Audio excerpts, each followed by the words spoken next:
இது கர்த்தர் பேசினாரா? உண்மைதானா?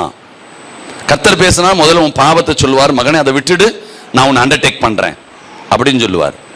உன் பாவத்தை சொல்லாம நான் உன்னை அண்டர்டேக் பண்றேன் அப்படின்னு சொன்னார்னா ஆவியானவர் பேசல, வேற ஏதோ ஒரு பொல்லாத ஆவி பேசுதுன்னு அர்த்தம். நல்ல தெளிவா புரிந்து கொள்ளுங்க. ஏமாறாதீங்க. கொஞ்சம் நல்ல தெளிவா புரிந்து கொள்ளுங்க. ஆவியானவர் நோடு பேசுறாருன்னா முதல்ல நீ செய்யற தப்பெல்லாம் உன்னை விட்டு, மகனே மகளே இதெல்லாம் விட்டுட்டு சரியா நில்லு, நான் உன்னை விட மாட்டேன் அப்படின்வாரு. நீ அதை விட்டுட்டனாக்கா உன்னை விடவே மாட்டார் கர்த்தர்.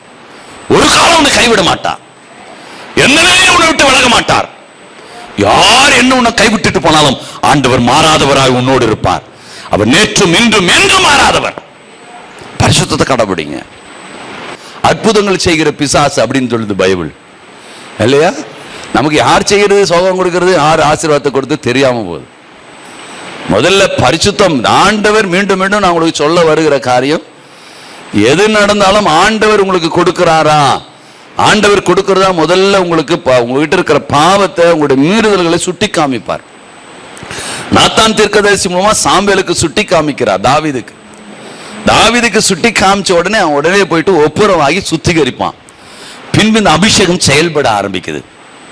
அப்போ தேவன் ஏதாவது ஒரு மூலமாய் உங்களுக்கு பாவத்தை சுட்டி காமிச்சு பின்புதான் இந்த ஆசீர்வாதம், பின்புதான் வாக்குத்தத்தம் நிறைவேறும்.